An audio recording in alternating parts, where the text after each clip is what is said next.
Existem alguns dias que são mais difíceis do que os outros, né? Mas o Eterno tem nos dado condições de caminhar dia após dia, nos mantermos de pé na presença dEle. E Ele tem honrado o propósito dessa casa em ensinar a palavra, em se manifestar diariamente aqui neste lugar. E só por isso nós temos que ser gratos ao Eterno, porque Ele não se calou no nosso meio, Ele vem se mostrando cada dia mais presente nesta casa e tem feito prevalecer a sua vontade acima de todas as coisas. A Paraxá a ser estudada hoje, o Leomar já introduziu a Paraxá com a leitura da porção Vaishilar, e ele enviou Gênesis 32:3 ao 36:46, é a 8ª porção de estudo, de um longo ciclo de estudo que ainda teremos da palavra. E uma das coisas que nós temos aprendido nesse ciclo é que o Eterno, diferentemente dos últimos anos que nós temos vivido aqui nesta casa, o Eterno, Ele agora nos ensina ao pôr do sol do sábado, né, no encerramento de Shabat, já começarmos a nos atentar para aquilo que Ele tem para falar conosco na Paraxá ao longo de toda uma semana. Isso nos tem dado a oportunidade de observar como que o Eterno, Ele se faz presente no nosso meio, porque quem tem acompanhado, seja pela internet ou aqui presencial, as orações da manhã e da tarde aqui nesta casa, tem visto que assim tem acontecido. E essa semana em especial foi algo maravilhoso que o Eterno fez. Quando o Leomar, na semana passada, no ensino à noite, ele nos introduz um conceito de graça, o qual nós muitas vezes achamos que sabemos o que é. E ao longo da semana nós vamos enxergando isso de uma maneira diferente, e o Eterno nos mostra, através da sua soberania, de que o que nós temos de conhecimento, ele precisa ser acrescentado dia após dia. A graça que nós aprendemos há 20 anos atrás, talvez não seja a mesma graça que nós estamos tendo a oportunidade de aprender nos nossos dias de hoje. E o interessante é que para nós alcançarmos o status de graça, Leomar, eu estudando essa noite, eu entendi que sem tribulação nós não alcançaremos a graça. O patriarca Jacó se encontra numa empreitada de retorno à terra de seus pais Isaac e Abraão. E o interessante é que na paraxá anterior ele cita de seu pai Abraão e de Isaac. Ele dá a relação de pai a Jacó a Abraão, porque ali ele vinculava o entendimento de pai da promessa, aquele quem recebeu a promessa a qual ele haveria de cumprir na sua geração. Então, quando eu estava lendo, eu fui obrigado a voltar um pouquinho na paraxá anterior que o Roberto nos ensinou sábado passado, porque ali começa o processo de tribulação que Jacó teria que viver para que ele tivesse condições de alcançar o retorno proposto por Adonai. Não foi um retorno fácil.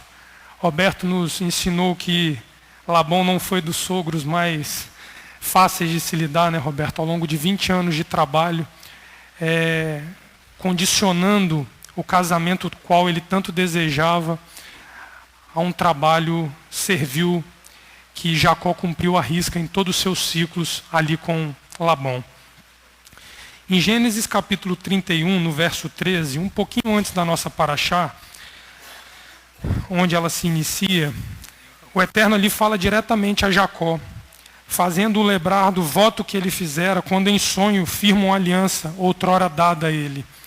O verso 13 do capítulo 31 de Gênesis diz assim: Eu sou o Elohim de Betel, onde ungistes uma coluna, onde me fizestes um voto. Agora levanta-te, sai desta terra e volta para a terra da tua parentela. Neste momento ele recebe uma ordem de retorno. E quando ele recebe a ordem de retorno, ele prontamente atende a essa ordem, e aí o processo de caminhada dele se inicia. Quando ele fala e faz referência a essa questão de Betel, se encontra em Gênesis capítulo 28, no verso 13 e 15, só para nós nos lembrarmos, pouquinho, uma folha para trás de onde nós estamos lendo, o que o Eterno vem cobrar de Jacó ali naquele momento é o seguinte: a visão da escada, né, que Jacó tem, todos conhecem esse texto. O verso 13 diz assim: por cima dela, da escada, estava o Eterno que lhe disse: eu sou o Eterno, o Elohim de Abraão, teu pai, e o Elohim de Isaque. Esta terra em que estás deitado, eu a darei a ti, a tua descendência. A tua descendência será como o pó da terra. Tu te estenderás ao ocidente, ao oriente, ao norte e ao sul. E em ti, na tua descendência, serão benditas todas as famílias da terra. É o cumprimento da promessa dada a Abraão, lá em Gênesis capítulo 12, que benditos seriam nele todas as famílias da terra. Estou contigo e te guardarei por onde quer que fores, e te farei tornar a esta terra. Não te deixarei até que tenha cumprido aquilo que tenho dito. O Eterno estava no calcanhar de Jacó, aguardando Jacó cumprir aquilo que era exigência para ele cumprir. Só que antes de chegar neste ponto, e nós sabemos que Jacó cumpre o seu propósito junto a Adonai, ele se torna servo do seu sogro ao longo de 20 anos trabalhando com Labão. E por que ele se submete a 20 anos de trabalho com Labão? Porque Jacó entendia a necessidade de formar gerações, de formar uma nação. Então a mulher a qual ele vai buscar na parentela. Então ele se desloca para onde Labão vivia, e ali ele encontra a sua esposa, porém, ele recebe uma condicional bastante pesada, até que ele pudesse ter a mulher a qual ele amava ali naquele local.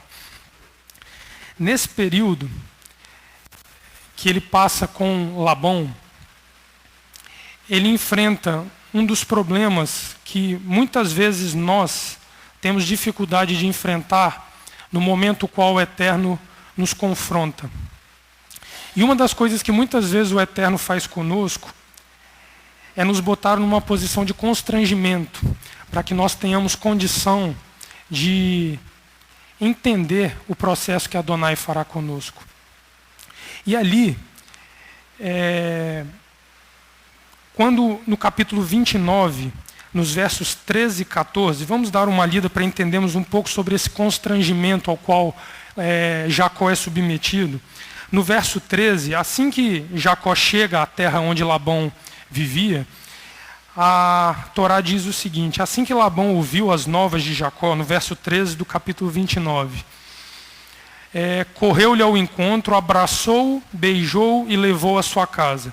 E Jacó contou a Labão todas essas coisas. Então Labão lhe disse: verdadeiramente tu és meu osso e minha carne. E Jacó ficou com ele 1 mês inteiro. Aparentemente uma boa recepção, ele se sente em casa, ele é recebido de uma maneira honrosa por Labão, que era o chefe de um clã importante naquela região. Só que nós sabemos que dali para frente Labão se faz valer disso daí, de uma maneira que Jacó é confrontado com aquilo qual muitos, no seu entendimento, quando conhecem a vida de Jacó, questionam o caráter de Jacó por isso. O constrangimento que Labão submete a Jacó, talvez o constrangimento físico de trabalho braçal de 20 anos servindo a Jacó, talvez não tenha sido tão duro quanto o constrangimento moral que ele é levado a enfrentar quando Labão simplesmente cita algumas pesadas palavras para Jacó. Eu vou adiantando um pouquinho, senão nós vamos ler o texto todo, que eu ainda nem entrei na Paraxá propriamente. Vamos ao verso 25, dando seguimento neste mesmo capítulo. Diz o seguinte: quando amanheceu, então ele já havia pedido Raquel em casamento, Labão havia aceito, e aqui, quando amanheceu, eis que era Lia, pelo que perguntou Jacó a Labão: que é isso que me fizestes? Não te servi em troca de Raquel? Por que me enganastes? 26, respondeu Labão: não se faz assim em nossa terra. Não se dá a mais nova antes da primogênita. Cumpre esta semana, então te daremos também a outra, pelo trabalho de outros 7 anos que ainda me servirás. Aqui Labão começa a expor o seu caráter verdadeiro para Jacó. Mas o Eterno permite Jacó passar por tudo isso, porque o Eterno tinha algo maior para Jacó. O Eterno vinha moldar o caráter daquele que levaria consigo o nome da nação a qual ele vinha preparando para crescer. E se vocês observarem o verso 26, respondeu Labão: não se faz assim em nossa terra, não se dá a mais nova antes da primogênita. A priori, quando eu li isso a primeira vez, eu falei, ele deu simplesmente uma resposta vaga para o interesse pessoal que ele tinha na questão, que era ter um servo fiel, por sinal muito lucrativo para ele, porque se nós olharmos a história, Labão, ele se enriquece muito às custas do trabalho de Jacó.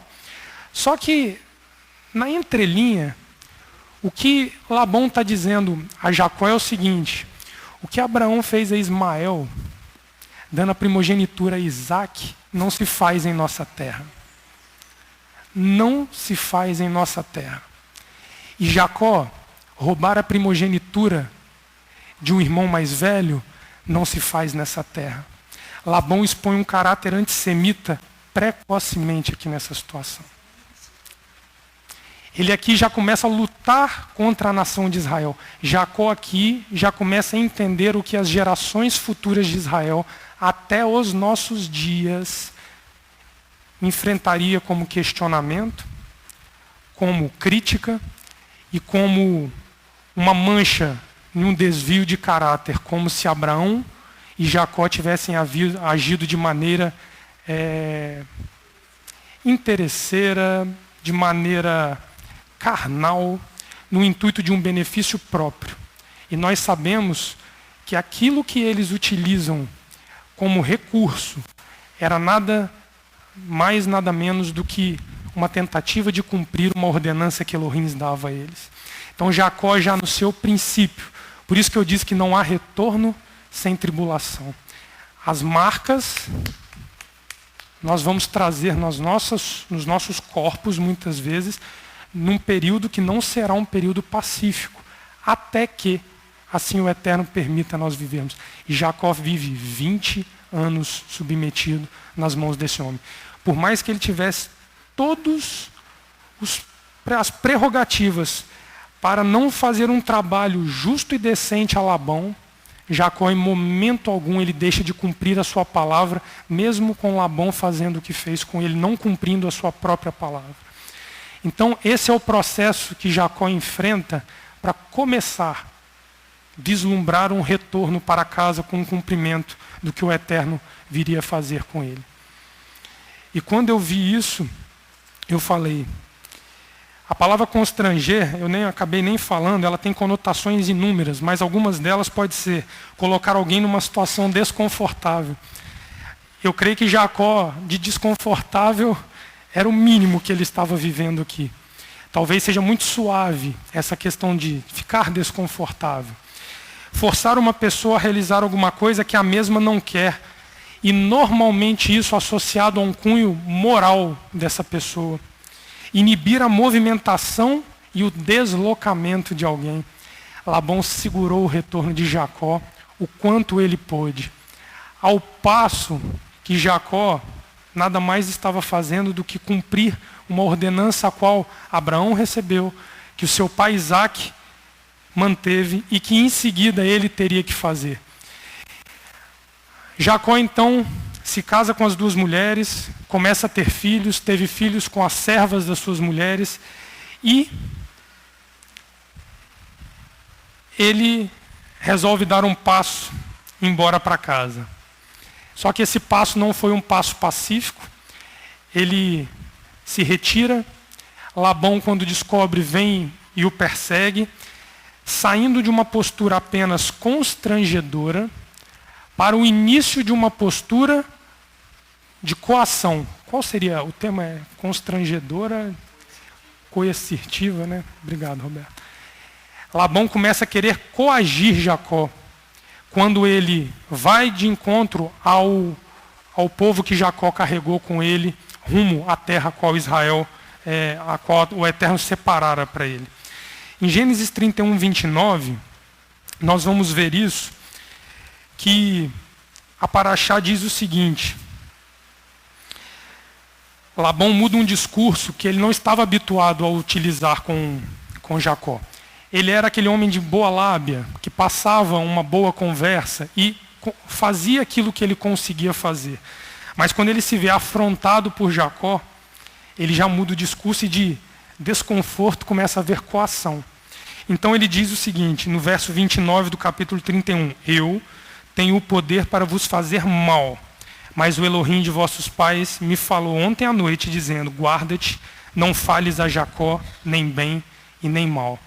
Não foi na força do braço de Jacó que Jacó recebeu o livramento o qual ele necessitava para que ele desse continuidade à sua caminhada de retorno. Então, assim como foi para Jacó, não é o nosso braço, não é a nossa força, será o próprio Elohim que virá e fará por nós aquilo que nós sozinhos não temos condição de fazer.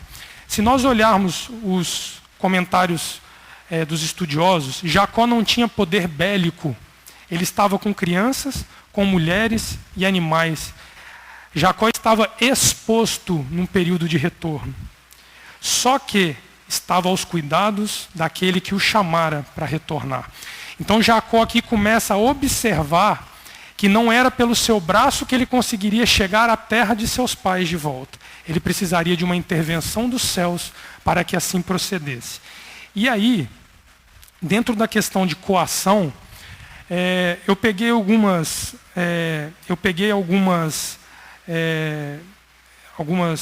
explicações do que seria o termo coagir, porque vai ser muito importante nós entendermos que o que Esaú faz com Jacó, e aí nós estamos já adentrando a nossa paraxá, é um ato direto de coação a Jacó.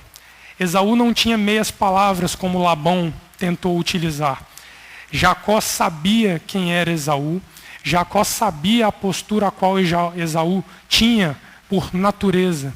Eram filhos totalmente opostos, nascidos de um mesmo ventre, em um mesmo momento. Então, com isso, se nós lembrarmos qual foi o último momento entre Esaú e Jacó, nós vamos entender o porquê o receio do patriarca na nossa paraxá.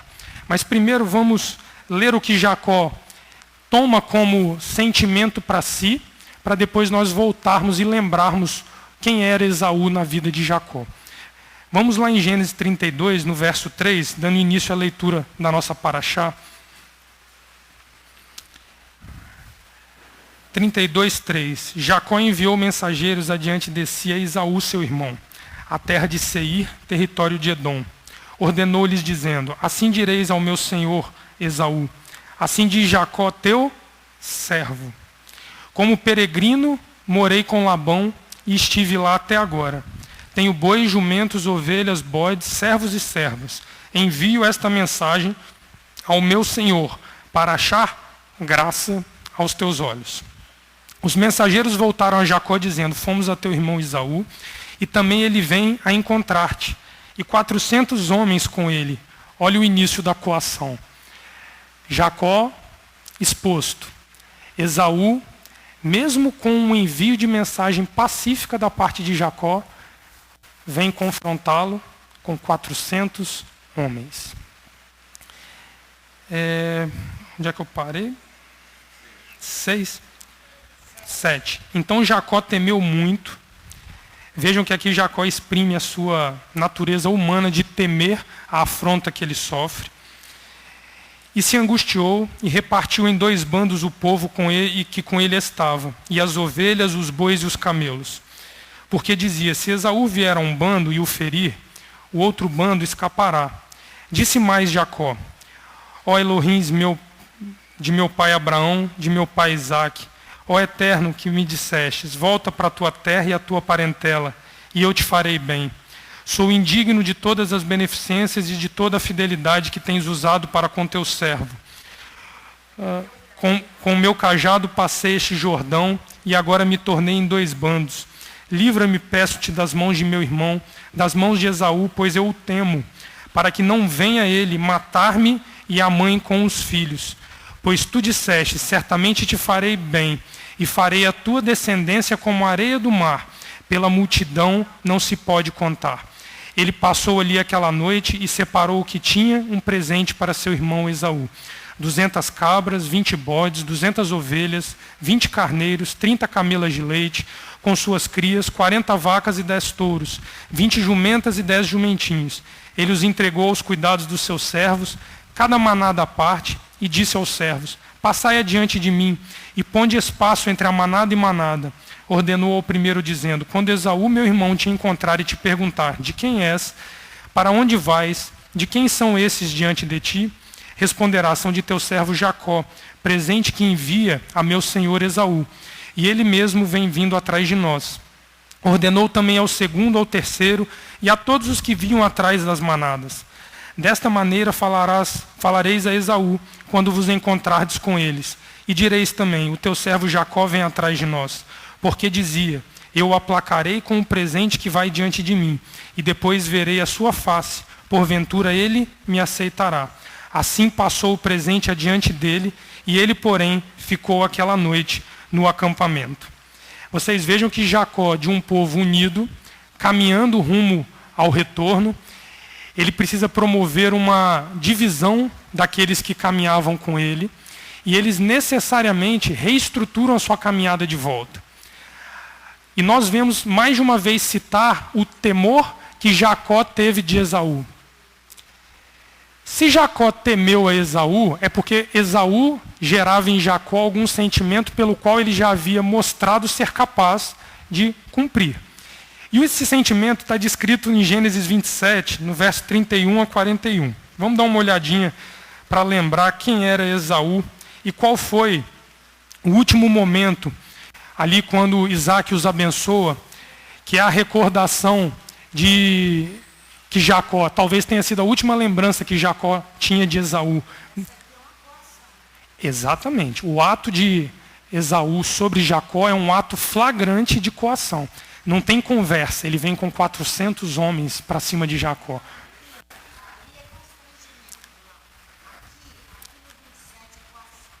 Isso também, sim. Não está ouvindo, não.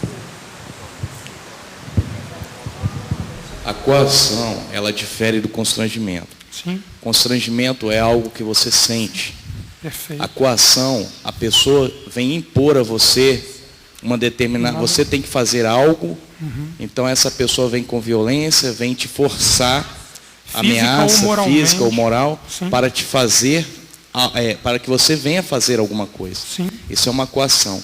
O constrangimento não. Sim. Aqui no capítulo 32 que você leu, capítulo, na porção, na Paraxá, quando está dizendo assim, que Esaú temeu, onde que está? Jacó temeu. Jacó temeu. 20, é o 6? 5. Isso. Não, mas está falando que ele temeu, aqui, 7. Então Jacó temeu muito e se angustiou. São as duas características do constrangimento. Perfeito. Então aqui ele se constrangeu por ver que Esaú vinha na verdade, com ele com 400 homens. Aqui ele recebe a notícia de que ele viria ele se com 400. Constrangeu, ele se sentiu constrangido. E deste constrangimento gerará uma coação sobre ele. E lá no anterior... Sim, perfeito. Eu digo assim, seria uma coisa agora flagrante aos olhos de Jacó, esta coação que lá atrás já havia começado. Essa que é a questão. Eu estou tentando mostrar que ele vem passando por um processo onde a priori é uma coisa suave, porque é um constrangimento, é uma coisa que muitas vezes passa despercebida, como Labão fez com ele, para uma coisa muitas vezes, digamos, grosseira. É uma coisa violenta, explícita, de uma maneira que não tem querer botar pano quente. Estou tentando chegar... Exatamente. Então aqui... É essa que é a questão. Quando ele se lembra do último momento que ele tem com seu irmão, ele entende que ele já havia sido coagido lá e que o final desta coação poderia se materializar naquele momento, quando ele viesse possivelmente massacrar todo o povo que estava com ele. Exatamente. É nessa questão. Eu entendi o que você falou, mas... eu estou tentando, assim, eu não sei se eu estou conseguindo ser claro, mas indo de uma questão progressiva de dificuldade que Jacó vem enfrentando para esse retorno. Porque ali, quando ele se esconde lá com Labão, por um conselho de sua própria mãe, é porque a mãe já havia entendido a coação que Esaú havia feito sobre Jacó. E precisava haver preservação de Jacó para que as gerações fossem se continuando. Entendeu?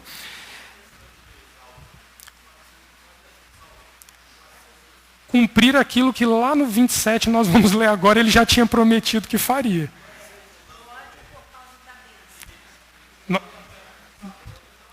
Nós vamos ler isso aqui agora, Jorge, é isso aí. Verso 39 do capítulo 27. Então lhe respondeu Isaque, seu pai: a tua habitação será longe dos lugares férteis da terra, longe do orvalho que cai do alto. Pela tua espada viverás, e ao teu irmão servirás. Mas quando te tornares impaciente, sacudirás o jugo do teu pescoço. Esaú passou a odiar Jacó, por causa da bênção com que seu pai o tinha abençoado, e disse consigo: os dias de luto por meu pai estão próximos, então matarei a Jacó, meu irmão. Ele tinha prometido matar o próprio irmão, e agora ele tinha uma oportunidade de mão cheia de fazê-lo. E não só a Jacó, como exterminar as gerações de Jacó, porque Jacó vinha trazendo toda a sua casa junto com ele. Só que se nós analisarmos bem, Jacó já entende que não era o braço dele que iria resolver a questão.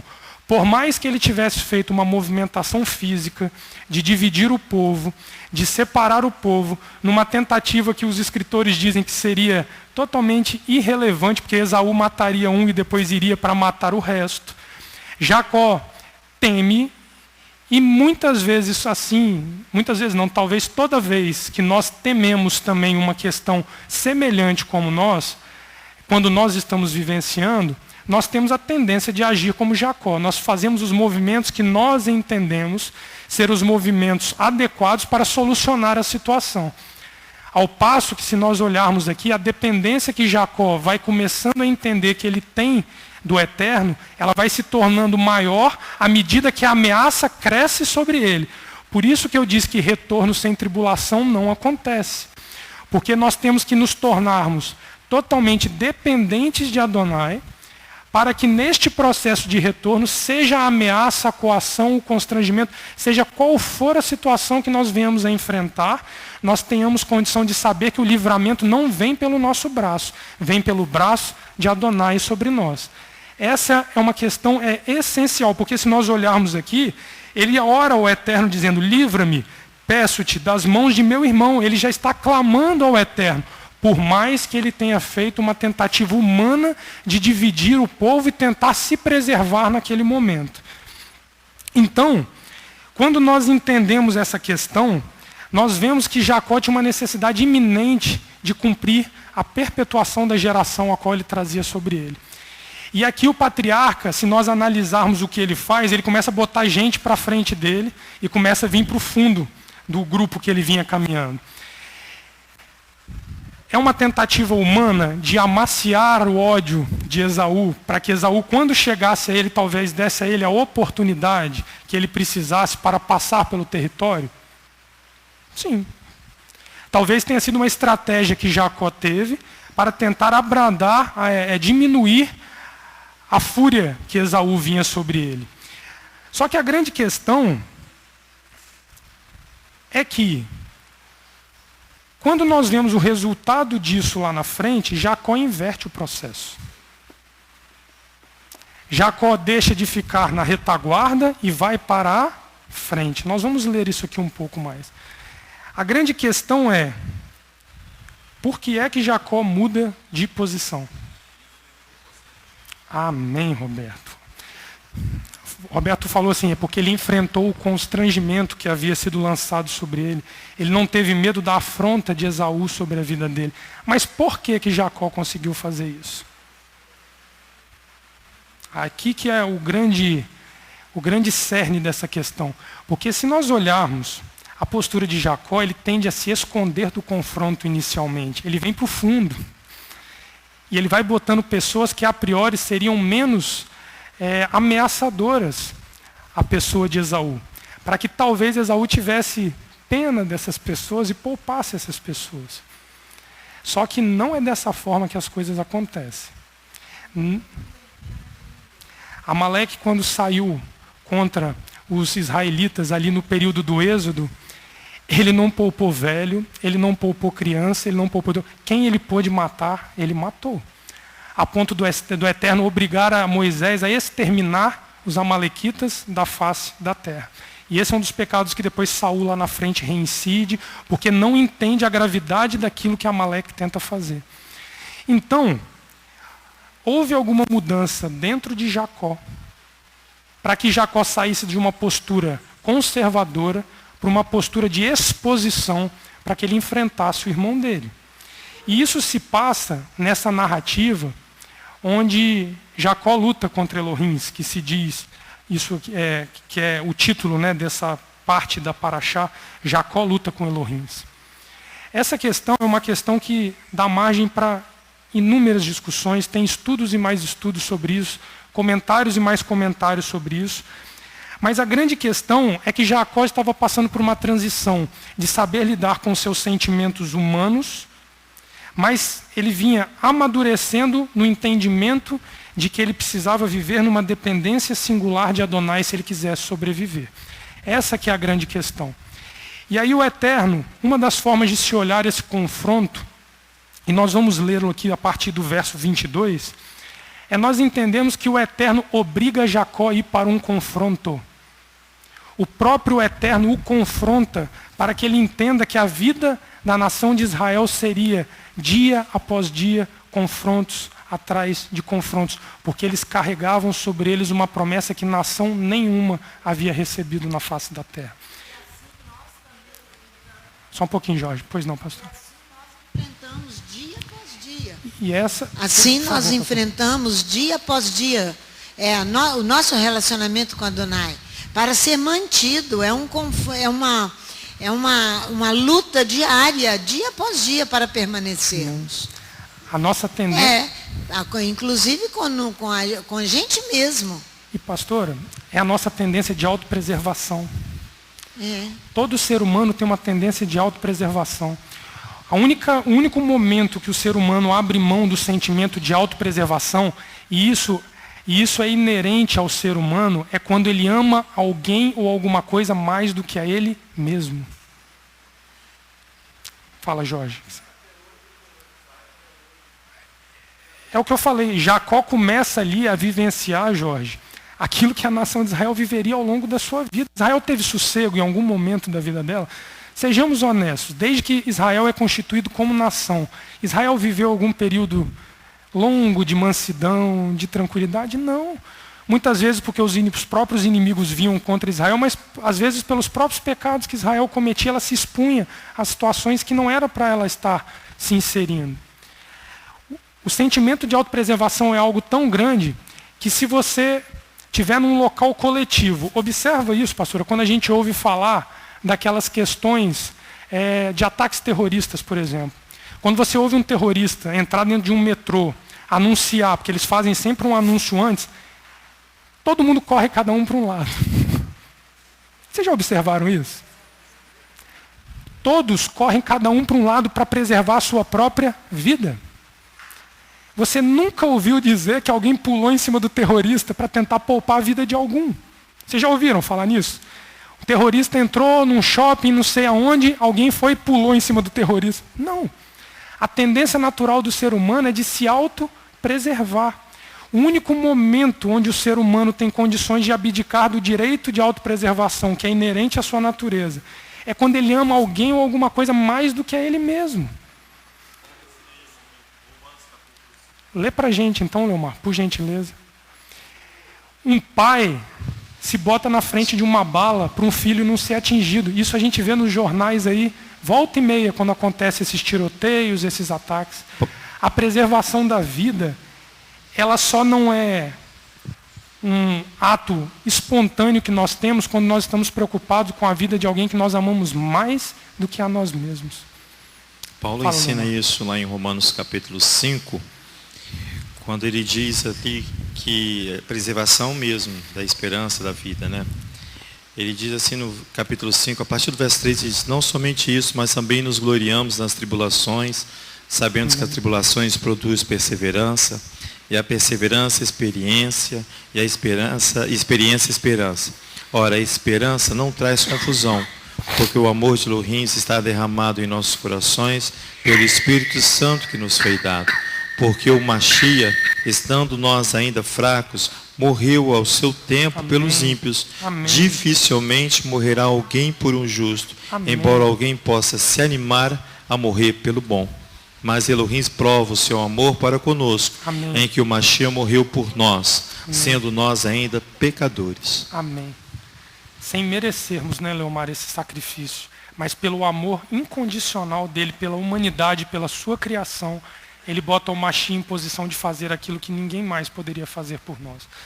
Então, o que o Eterno vem confrontar a Jacó aqui agora, era confrontar Jacó contra o próprio sentimento de autopreservação que Jacó tinha. E no verso 22, nós vamos ver que Jacó ele sai vitorioso, Leomar, dessa luta. E aí, ele começa a se posicionar de maneira a qual ele tem condições de assim preservar aqueles que vinham com ele, porque da forma como ele estava, se o massacre tivesse que vir, viria e nada aconteceria. O verso 22 do capítulo 32 diz assim: naquela mesma noite, Jacó se levantou, tomou suas 2 mulheres, suas 2 servas e os seus 11 filhos e passou o vale de Jaboque.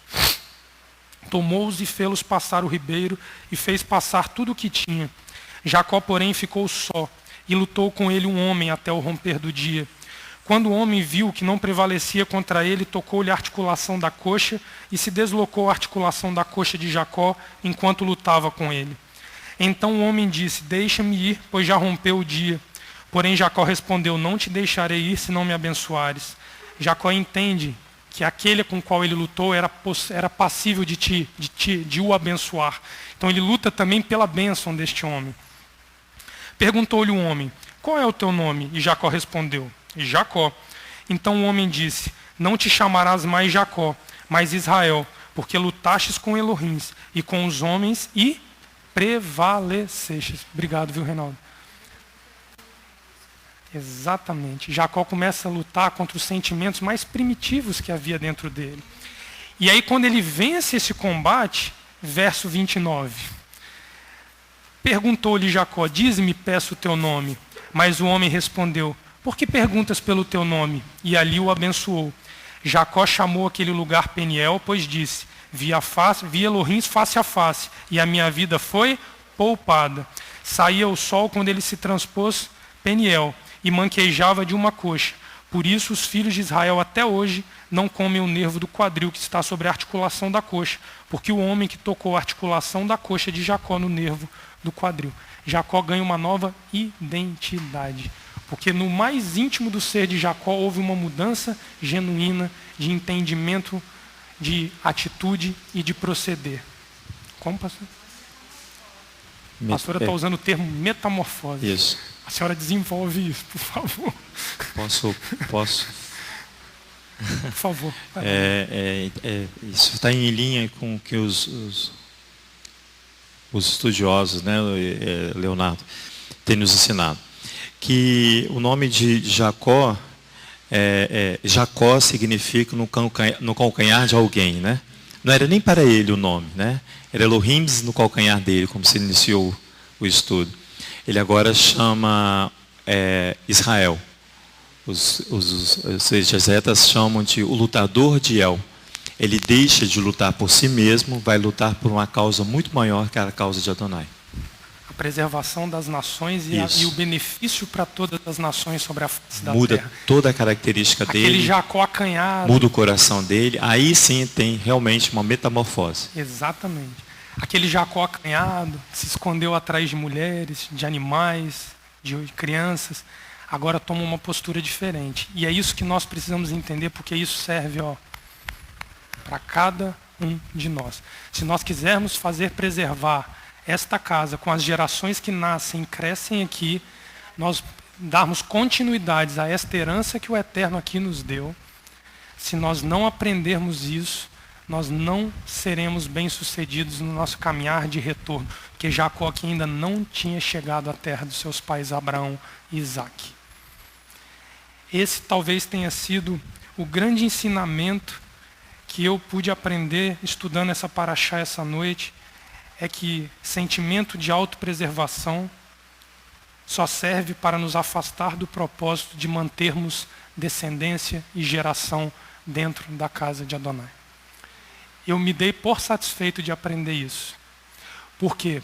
Porque nós vamos celebrar Hanukkah celebrando a preservação dessa casa. E não é só a geração que hoje está aqui de pé. É para as futuras gerações que nos substituirão aqui dentro. E Jacó é um exemplo maravilhoso disso para nós. E aqui não quer dizer necessariamente, eu só queria abrir um aspas, pastora, que nós precisamos mudar o nosso nome no sentido literal de mudar o nome, tá? Porque nós estamos vendo aí fora, eu já falei isso uma vez, eu não vou cansar de repetir, mudança de nome sem mudança de coração e de atitude. Não adianta eu ir no cartório, botar meu nome Matatiarro, porque não vai prestar isso para mim. Porque se o meu coração não estiver em linha com uma mudança genuína de proceder na minha vida, mudar identidade na minha vida, não vai mudar absolutamente nada. E tá, lotado de João, José e Pedro se chamando Moshe, Yaakov, Yosef, por aí, mas por dentro o coração não tem mudança nenhuma. Então aqui, o patriarca Jacó mostra que ele recebe um selo de Adonai com um novo nome, mas porque antes ele prevaleceu sobre o homem o qual ele lutou ali. E o primeiro homem que ele vence é ele mesmo. Esse é o homem mais difícil de nós derrubarmos na nossa vida, somos nós mesmos. Sabe por quê? Porque não é uma noite só de luta como foi a de Jacó. É dia após dia. Eu estou falando assim, que a gente não pode pegar o texto e analisar, pastor, simplesmente como uma noite de luta. Essa noite de luta simbolizou a vida de luta que Jacó teve para chegar ao status de patriarca da nação de Israel. Então a nossa luta é primeiro dia da semana, segundo dia da semana, terceiro, quarto, quinto, sexto, Shabat. Primeiro dia da semana, segundo, terceiro, quarto, quinto, sexto, Shabat.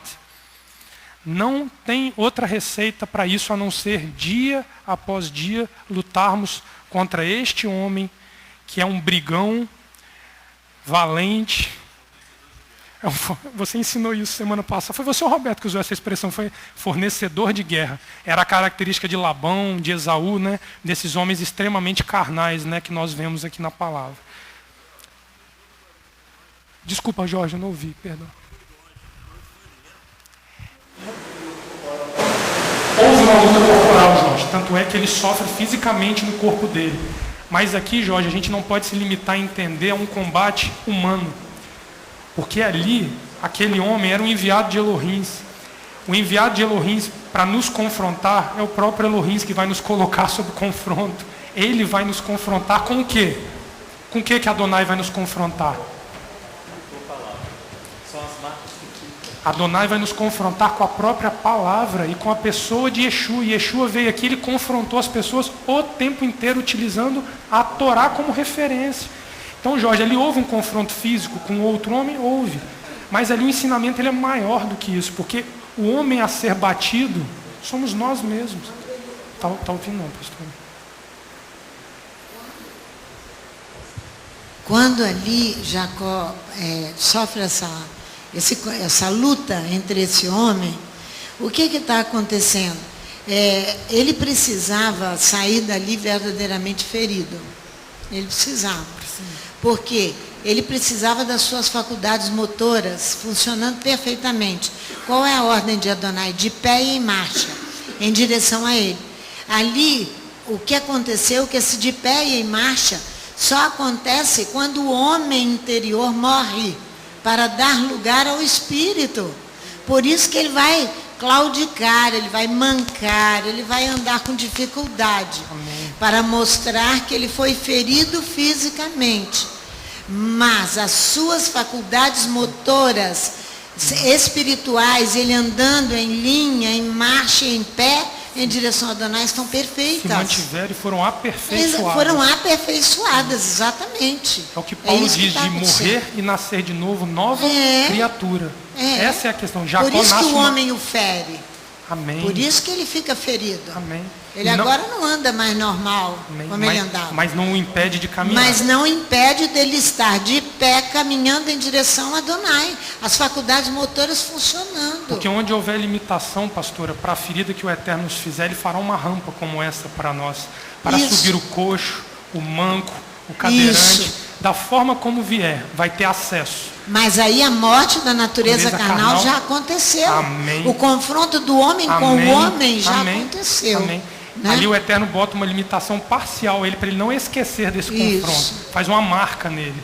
Mas daí para frente ele ainda tem a obrigação de continuar em marcha, de pé e andando, porque ele ainda não havia chegado no local ao qual ele precisava chegar. No capítulo 33, nós vamos olhar uma questão interessante, que no segmento, o novo homem Jacó, agora chamado Israel, agora já muda de postura. E nós vamos ver essa mudança de postura dele. O verso 1 diz assim: levantou Jacó os olhos e olhou, e viu que vinha Esaú, e com ele 400 homens. Então repartiu os filhos entre Lia, Raquel e as 2 servas. Pôs as servas e seus filhos na frente, Lia e seus filhos atrás desses, e Raquel e José por último. Ele mesmo passou para trás ou para frente? Adiante. A postura dele mudou. Ele encarou, Jorge. É isso aí. Ele enfrentou. Ele saiu da retaguarda e foi para o fronte. Ele foi para o fronte. Aqui a gente já vê, é flagrante essa mudança de atitude de Jacó. E inclinou-se à terra 7 vezes, até que chegou o seu irmão. Então Esaú correu-lhe ao encontro, abraçou, lançou-se ao pescoço dele e beijou, e eles choraram. Jacó não podia esperar algo melhor do Eterno do que uma condição amigável entre ele e o seu irmão, o qual outrora havia jurado matá-lo. Aqui o Eterno mostra de maneira nítida a preservação que ele daria à nação de Israel, ano após ano, geração após geração, século após século, porque Israel subsistirá. Não vai acabar Israel. O Brasil pode acabar, o Japão pode acabar, Israel não será exterminado. E Jacó aqui começa a mostrar qual seria o futuro da nação de Israel. Muitas batalhas, muitas lutas, mas não seria dizimado da face da terra. E não faltaram tentativas para isso. Hanukkah agora é uma das celebrações de que nós temos motivo para nos alegrarmos na preservação que Adonai faz sobre a nação de Israel. Vamos dar continuidade. Depois Esaú levantou os olhos, viu as mulheres, os meninos e perguntou: quem são estes contigo? E ele respondeu: os filhos que Elohim bondosamente deu a teu servo. Quem tinha a promessa de Adonai na mão? Jacó. Mas isso não o impediu de se colocar em uma posição de respeito. E isso, a exegese rabínica é muito clara. Existe diferença entre uma submissão hierárquica para uma submissão de respeito. Aqui ele exprime todo o respeito que ele tinha pelo irmão dele. Porque ele já sabia que a promessa era com ele, a primogenitura tinha vindo a ele, mas ele não usa isso para agredir Esaú.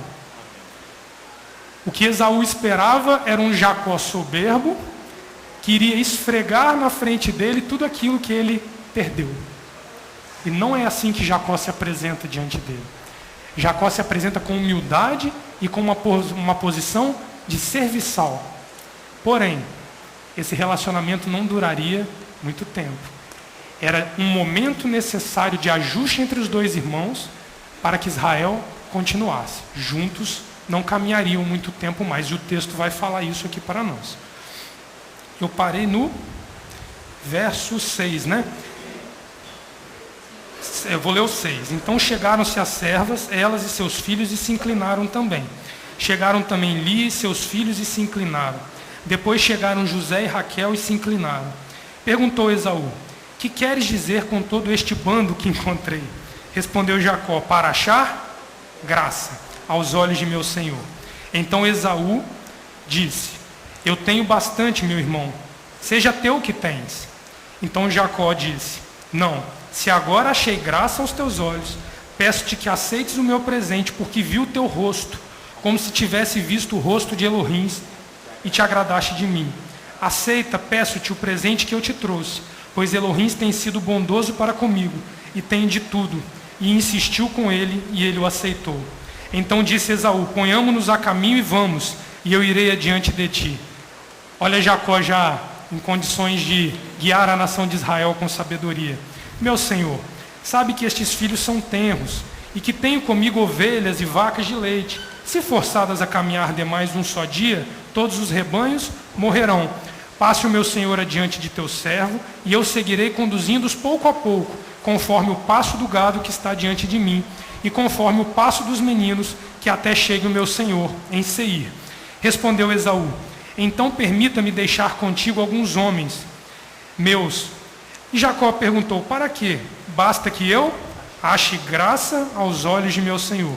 Assim tornou Esaú aquele dia pelo seu caminho a Seir. Jacó, porém, partiu para Sucote, edificou ali para si uma casa, e fez tendas para o seu gado. Por isso chamou aquele lugar Sucote, habitação, tenda. Depois que voltou de Padã Arã, Jacó chegou são e salvo à cidade de Siquém, que está na terra de Canaã, e se acampou diante da cidade. Por 100 peças de prata ele comprou dos filhos de Amor, pai de Siquém, a parte do campo em que estendera a sua tenda. Então levantou ali um altar e lhe chamou Elohims, o Elohims de Israel. Então ele chega ao final da jornada dele, de retorno para casa, são e salvo, sem em momento nenhum agredir o seu próprio irmão. Ele com amor, ele mostra a Esaú que ele não dependia de Esaú para completar a sua caminhada. Esaú respeita a postura de Jacó nessa questão. Mas uma coisa que me chamou muita atenção foi que na semana passada o Leomar nos ensinou sobre a graça. E ele nos deu o entendimento de que existe uma diferença entre graça e agraciar. E aí, Leomar, eu fui estudar um pouquinho isso mais. E se nós olharmos a Paraxá, no capítulo 33, ele cita 3 vezes a palavra graça. No capítulo 32, antes dele se tornar Israel, no verso 5, ele cita a palavra graça uma só vez. E eu fui a Torá para entender o que era essa palavra graça. Essa palavra graça, na Torá, eu fui ver a base de onde qual era o significado dessa palavra graça. E eu descobri que a palavra graça, ela tem inúmeros radicais que podem nos ensinar o nome graça. Então, o graça no português, em hebraico, tem inúmeras conotações. Aí eu falei, bom, então eu preciso entender a conotação que foi dada nesta paraxá para nós entendermos qual é o conceito instituído nesta graça que ele fala. E as 4 palavras dividem o mesmo radical, ou seja, elas têm a mesma raiz na sua origem. Eu vou ler porque eu me enrolo com o hebraico aqui, deixa eu só dar uma lida aqui. A palavra graça no hebraico é hen, H-E-N no transliterado, que deriva da raiz das palavras suplicar ou implorar, que no hebraico é hanan. Então, da palavra hanan, vem a palavra hen, que é a graça escrita nesta paraxá. Hen, isso, Jorge. Que do acadiano, que é uma língua primitiva, de onde nascem essas raízes, das línguas primitivas, significa conceder um favor. Então, o conceito de graça instituído nesta paraxá é um consentimento de favor. E aí, eu procurei entender que a graça que ele clama antes de se tornar Israel, se ela estava dentro do contexto da mesma graça que ele clama após ser chamado Israel. E eu observei um detalhe. O Leomar, quando nos ensinou semana passada, ele falou o seguinte: graça é a concessão de bondade a alguém que não tinha direito. É um presente sem aquele que o recebe tem direito ou merece. Então é algo que nós recebemos. E ele deu 2 exemplos clássicos: a Torá e Yeshua HaMashiach. Ninguém aqui foi merecedor de Yeshua e ninguém aqui foi merecedor da Torá. Ela vem como uma forma de graça, sem nós merecermos. Ora, isso aí. Quando nós olhamos essa questão e nós vemos o entendimento de agraciar, que é diferente, agraciar é uma variação da palavra graça, que vem de charis do grego. Um gesto de graça, presente, porém com a conotação de merecimento, seguido de um esforço para recebê-lo. Então, diferentemente da graça, que tem um conceito de não haver merecimento, o agraciar, ele é um presente depois de um esforço para recebê-lo. Então é um prêmio para quem se esforçou em alguma coisa. E aí, nitidamente, nós vemos uma graça antes de um esforço e 3 graças depois de um esforço. E aí nós entendemos através disso que ele pede graça porque ele não tinha se esforçado, ele não era merecedor da benevolência de Esaú. Porque na cabeça de Esaú, ele roubou a primogenitura e a bênção que lhe pertencia. Então ele clama por uma graça da qual ele não merecia, porque Esaú não entendia que era para Jacó a promessa. Então nesse ponto, ele clama por uma graça a qual ele não merece. Porém, as outras 3 graças que nós lemos agora no capítulo 33, depois de um esforço e uma batalha para lutar contra ele mesmo, contra o enviado de Elohim, ele recebe um novo nome por conta disso. Ele já se bota numa questão que é muito discreta se nós olharmos. Aqui ele já está pedindo a Esaú algo pelo qual ele lutou. Porque se nós olharmos aqui, você já não vê um pedido de graça numa condição de desespero, como ele tinha antes. Se nós olharmos, ele diz assim: para achar graça, para achar favor aos teus olhos. Ou seja, me dê um prêmio por eu ter agido desta forma. Eu te levei presentes, eu te coloquei numa situação a qual você não foi agredido por mim. Então ele ali tem condições de receber um agraciar da parte de Esaú. E quando eu fui ver na raiz da palavra, os ensinos dizem que a palavra ren, ela pode ser tanto partida daquele que tem poder para dar para o que tem para receber, como um pedido daquele que tem para receber de alguém que tem para dar. É uma via de mão dupla, dependendo da condição onde você se encontra na questão. Vou falar devagar, Sandra. Então, vamos lá. A raiz da palavra graça é ren, certo?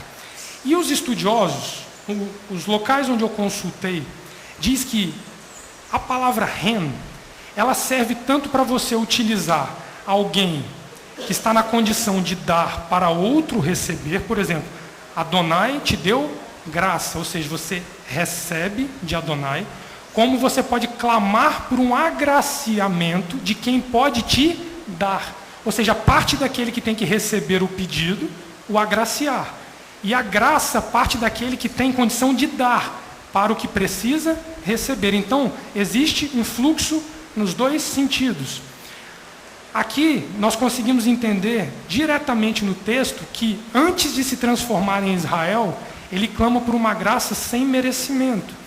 Depois que ele se transforma em Israel, ele busca uma graça pelo merecimento, ele buscava ser agraciado pelo merecimento e esforço qual ele fez para preservar todo aquele povo o qual ele estava fazendo após ele lutar com o homem de Elohim. Olha aqui, meu filho, no versículo 11 do capítulo 33, está essa via dupla que você falou. Perfeito. Aqui, ó, aceita, peço-te a minha bênção, o meu presente, a minha bênção.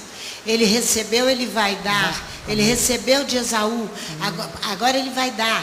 Ele vai dar, já falando de um futuro, Yeshua HaMashiach. Amém, pastor. Nós vamos chegar Aceita, lá. peço-te a minha bênção que eu te trouxe, pois Elohim tem sido bondoso para comigo, e tenho de tudo. E insistiu com ele, e ele aceitou. Ela é danada, ela puxou meu tapete.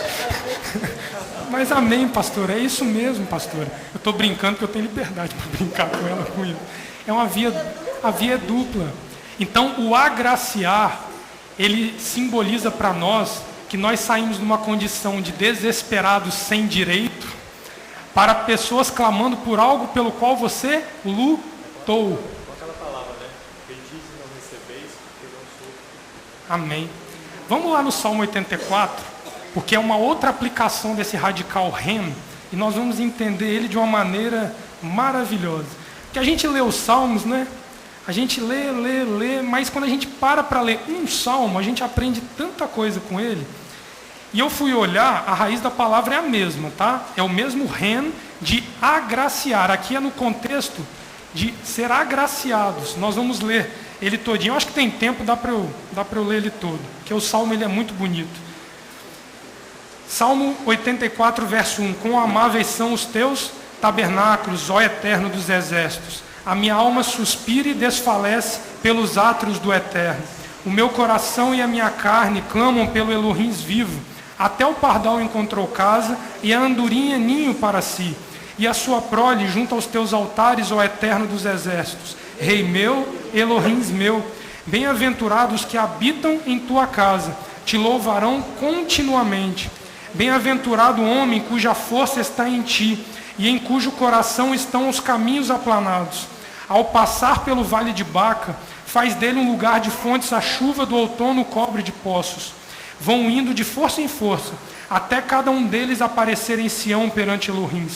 Ó Eterno Elohim dos exércitos, ouve a minha oração, inclina os teus ouvidos, ó Elohim de Jacó. Olha, ó Elohim, escudo nosso, e contempla o rosto do teu ungido. Vale mais um dia nos teus átrios do que em outra parte 1000. Preferiria estar à porta da casa do meu Elohim, a habitar nas tendas da impiedade, pois o Eterno Elohim é só o escudo. O Eterno agracia, dá graça e glória aos que andam na retidão, aos que são servos. A condição de ser agraciado é ser rotulado por Adonai como um servo. E de onde vem o nome hebreu? A pastora Sandra já nos ensinou. Significa, no princípio, na essência da palavra, um serviçal. Aquele que serve ao seu Senhor. E eu fui ler, o comentarista que fala desse radical, diz que o único ren dos 150 salmos se encontra no Salmo 84. Porque aqui ele encontrou na casa de Adonai o direito de pedir, de clamar e de ser agraciado por Adonai, porque ele se encontrava na posição de servo. Servo. O 123, 3 vezes, pastor, amém. E eu queria encerrar, pastora, com essa questão de agraciar. Ô Dinaí, você, Sandra Machado, depois pode cantar aquela música que você tem ensinado na intercessão, quando eu acabar. É o Salmo 123 que está sendo ensinado. Mas eu queria ler um texto antes com vocês. Amém. Para que todos nós entendamos que se nós estamos cantando o agraciar de Adonai sobre nós, é porque o carimbo dele na condição de casa que serve foi dada a esta casa. Você sabe onde é que nós recebemos graça? Ano passado, quando tivemos a oportunidade de nos apresentar junto com aquela mulher. Ali nós não tínhamos o direito de pedir a Adonai. Ele, pela sua graça, ele nos deu sem nós merecermos, porque nós estávamos em pecado. Ali ele nos deu graça. E aí nós trabalhamos um ciclo inteiro, pastora, um ciclo com o Salmo 51 e com as mudanças necessárias a serem feitas nessa casa, para que hoje nós pudéssemos cantar agraciados. Agracia-nos, porque nós temos hoje condição de sermos agraciados. Agora a senhora sabe onde é que eu entendi isso? Sábado passado, quando o Leomar falou isso, vamos lá em Lucas capítulo 1 para a gente ver um negócio. Eu me assustei quando eu vi isso aqui. Eu compartilhei com Lucas capítulo 1. Lucas capítulo 1. Quando o Leomar nos ensinou sobre a questão da graça na semana passada, eu fui ao texto de Lucas capítulo 1, e o radical ren é o único radical usado na Brit Hadashah nesse texto. É mole. Lucas capítulo 1, verso 26. E olha que nós já lemos isso aqui, hein? Algumas vezes, hein? Verso 26 de Lucas capítulo 1. No 6º mês, o mês de Elu. O que o mês de Elu relembra para nós? Chamado ao arrependimento, né? Então era 6º mês. Foi o anjo Gabriel enviado por Elohim numa cidade da Galiléia chamada Nazaré. A uma virgem prometida em casamento a um homem cujo nome era José, descendente de Davi. O nome da virgem era Maria. Aproximando-se dela, o anjo disse: salve, agraciada. Só que o que me surpreendeu foi o que vem depois. O Eterno é contigo, bendita és tu entre as mulheres. Ela, porém, se perturbou muito com estas palavras e pensava: que saudação seria essa? Por que ser chamada de agraciada? O que ela fez para ser chamada de agraciada? Os comentaristas dizem que era uma saudação infrequente no período. Não se usava o termo agraciado para nenhuma mulher, principalmente naquele período. E nós vamos entender onde é que isso vai parar. Vamos mais um pouquinho. 30. Disse-lhes então o anjo: Maria, não temas, achastes, de novo, diante de Elohim. Engravidarás e darás à luz a um filho, e lhe porás o nome Yeshua HaMashiach. Este será grande e será chamado Filho do Altíssimo. O eterno Elohim lhe dará o trono de Davi, seu pai. Ele reinará eternamente sobre o povo de servo de Adonai. Servo de Adonai. E o seu reinado não terá fim. Disse Maria ao anjo: como se fará isto, visto que não tenho relação com homem algum? Respondeu-lhe o anjo: habitará Sucote sobre ti o Espírito Santo, e o poder do Altíssimo te cobrirá com a sua sombra. Por isso, aquele santo que nascerá de ti será chamado filho de Elohim. Até Isabel, tua prima, engravidou em sua velhice, sendo este o 6º mês para aquele que era considerada estéril, pois para Elohim nada é impossível. Olha o 38 agora. Então disse Maria: eu sou a... Aqui está a resposta para a dúvida que ela tinha lá atrás. Por que ser chamada de agraciada? Ela entendeu que Elohim a reconheceu como uma serva em condições de ser agraciada. Aí a partir do verso 46 ela canta o canto da serva. Amém. E ela completa: cumpra-se em mim conforme a tua palavra. E o anjo a deixou. Repete isso que você falou. E aí depois o cântico dela é o cântico da serva. Amém. Então, para nós, essa paraxá, ela é muito linda, porque nós conseguimos entender mais um pouco do processo que o Eterno tem nos feito passar ao longo deste último ciclo. Nós saímos de uma condição de clamarmos por graça para sermos agraciados, porque esta casa é tida como uma casa que serve ao Eterno. Eu me dei por satisfeito nessa noite e falei: Eterno, obrigado, porque esta casa foi honrada por Ti, e não foi mérito nosso nenhum. Foi o braço dele que nos conduziu, como conduziu Jacó na transformação que Jacó teve, de um homem que se escondia para um homem que enfrentava. E que assim nós possamos vencer esses ciclos que virão para nós, e que as gerações possam vir, ano após ano, crescendo, até que nós não estejamos mais aqui, mas essa casa se perpetue na condição de ser uma casa serviçal ao Eterno. Basta isso para nós. Se perguntarem para nós qual é a função dessa casa, servir ao Eterno, simples assim.